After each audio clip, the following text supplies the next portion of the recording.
For today's kaganapan, actually kahapon pa yan, Cheryl. Hindi lang ako nakapag-edit guys. Ito yung kaganapan ng for today's videos sa birthday ni Ma'am Lois, ang sponsor ng Team Ka-Idol. At ito na nga yung kaganapan kahapon guys, pero hindi ko siya ni-edit kasi nga napagod ako guys and then mahina yung internet connection dito sa amin. Actually, ito yung mga kasamahan at mga members ng Team Ka-Idol at ang aming founder na si Ka-Idol Bromel Gwanson Liza and the head founder Ka-Idol Arox. And anong ating mga members at si Yat Candice Vlogs at kung nakikilala nyo at ayan naman ang ating pinakakulit na members and team din na si Ka-Idol Arox at si Ma'am Kristen Garbosa ang pinakamasarap magluto at me. At ayan nga guys, at ito yung kaganapan kung saan nag-e-enjoy na kami dito sa bahay nila ni Ka-Idol Bromel Gwanson Liza. So ayan guys, nagsisiyahan nga ang mga person habang ang iba ay nakaupo pala. Kasi ang araw na iyan mga ka-idol is nagsiselebrate kami ng birthday ng isang beautiful sponsors namin dito sa Team Ka-Idol kung saan ito ay si Ma'am Lois Marie Lois. At ayan guys, inosurpresa siya. Para nabubulol ako guys. So sinosurpresa yung ating isang birthday girl ng Team Ka-Idol. Ayan guys, kung baga ayan oh. Anong ginagawa mo dyan be? Actually guys, nagdala kami ng niyog. Niyog? Ano daw niyog? Oh my god. Kaya mo yan be, mag voice over ka lang. Habang nagbabalat si Ka-Idol Bromel na nagbibiak ng niyog, kami naman ang tagatanggal ng laman nito at nilalagay namin sa lalagyan. At ayan nga guys, marami kaming naglalagay niyan kasi minsan yung niyog is niyog.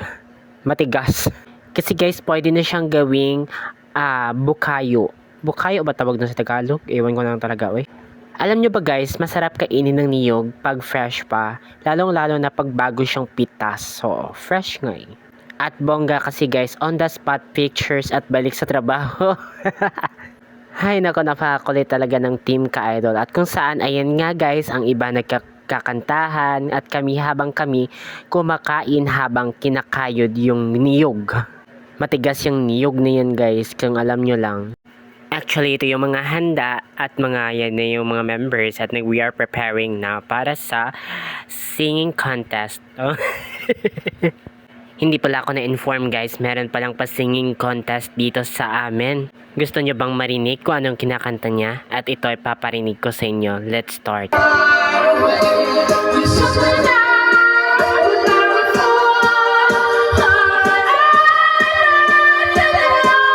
At ayan nga guys, oh diba, pabirit na birit talaga siya dyan guys. Kasi sobrang ganda naman talaga ng mic. Sinong hindi mapapakanta na sobrang ganda ng mic, o diba, kinakanta namin yan at napapasayaw pa talaga ang first.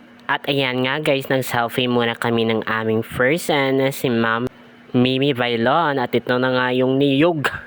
Yan na yung niyog at tinitimpla na ng aming members na si Sir Arox. Habang ang iba ay nagpe-prepared, ang iba naman kumakanta at nakaupo naman si Yat Candice. Hello! At dumating na nga si Idol Edron kung saan dala niya ang pinakamalaking isda. Ayan guys, sobrang laki niyan guys sa personal. Kung makikita nyo lang talaga, kung nakikita nyo nga talaga bit-bit niya, ang bigat niyan guys, sobrang laki ng fish. At ito na nga, nag-starting na kami at mag-starting na silang nag-sing ng happy birthday. So ayan na nga, ang mga person is well ready to mukbang na, chares. At alam nyo guys, ang target ko talaga dyan guys, ang sandiya guys. Yun talaga yung sandiya at pakwan. Ay, iba yung pakwan, nakita ko ah. Ayan guys, yung handa ng aming team. At ito yung may birthday girl guys, si Ma'am Louise Marie Louise. Ayan. So ayan na nga guys kami guys. Pa-selfie kami at video. Pero guys, against the light. Just Yosef. Oy. Bibili tayo guys ng another sa camera. Pag marami tayong pera. Oy. At dito na part talaga guys. Akala nila guys, pictures. Pero videos pala. O ayan. Sumayaw na lang talaga si Ma'am Kristen Garbosa. Kasi guys, pwede ako mag-videos. Guys, naka-pictures lang ang yung camera ko guys. Pwede siya mag-video. At ito na nga guys, sumayaw-sayaw na sila. Kahit hindi pa naman yan nakainom ha. Paano pa kaya pag nakainom ng mga to? O iwan ko na lang talaga kung nakainom na tong mga to. Hindi ko pa na-videohan kung paano sa uminom. At ito na nga guys, pumunta kami dito sa Villanueva Lechon House kung saan may free lechon akong kinuha. Nakakapagod mag voice over. At kinuha ko na nga ang lechon. Shoutout sa mga staff ni Sir Villanueva. Ayan guys, sir, nasatisfied ako sa lechon mo na binigay. Thank you so much po sa'yo. Sa gustong bumili ng lechon ni Sir, ayan, Tagalog na ako. Diri nyo lang na sila makita guys sa may tupad sang Watsons kung sa diin sa may National Highway pakadto Old Sagay. Ang Watsons, amo ni siya ang daan anay nga SSS guys. Amo ni siya guys ang daan nga SSS so karon ay Watson na siya. So diri lang kamo guys bakal manamit kag fresh and crispy guys ang kuan gid sang lechon. Basta amo na hindi ko na masiling gani kanamit kani ka lechon. Pero guys, I forgot.